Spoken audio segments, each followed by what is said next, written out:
বলছি মাল আছে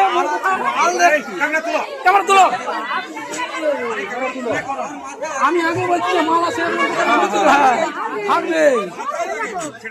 হ্যাঁ আমি বলছি মোর কথাকে বিশ্বাস ছোট কি বলছি যে মাল থাকবে আমি তো জানি। হ্যাঁ সেদিকে যাও সময় সেদিকে যাও।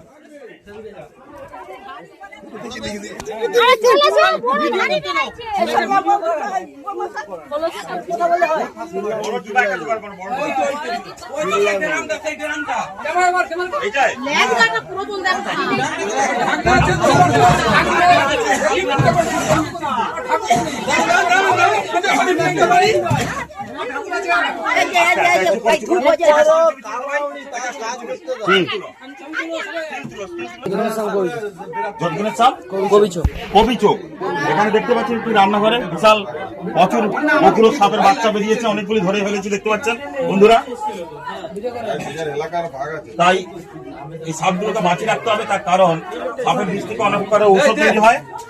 তাই আমি এসেছি সবগুলো ছেদা করা হয়েছে দাদা। এখন একটা ছেদা করতে পারেননি, একটা দুটো করে ছেদা করে দেন আগে সবগুলো। ওই সব ছুবলি এইগুলো ছুবিলে বাচ্চা কাচ্চা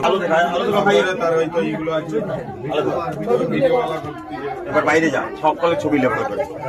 এটা যোধগণের সাম কবি চোখ। আচ্ছা দাসপুর থানার অন্তর্গত। এখানে আমাকে ফোন করা হয়েছিল।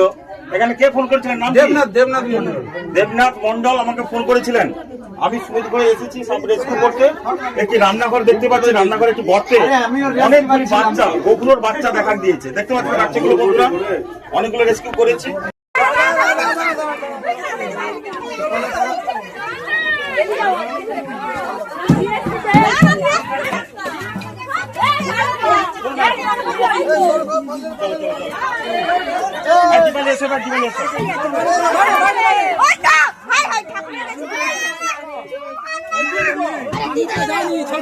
কি বলছি যে আমি জানি বাচ্চাতে সাপ থাকবে, আমি আগে বলে দিচ্ছি যে সাপ আছে, সাপটাকে দেখো।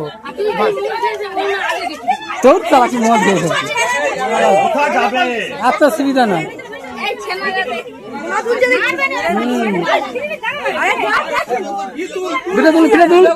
ভিডিও কর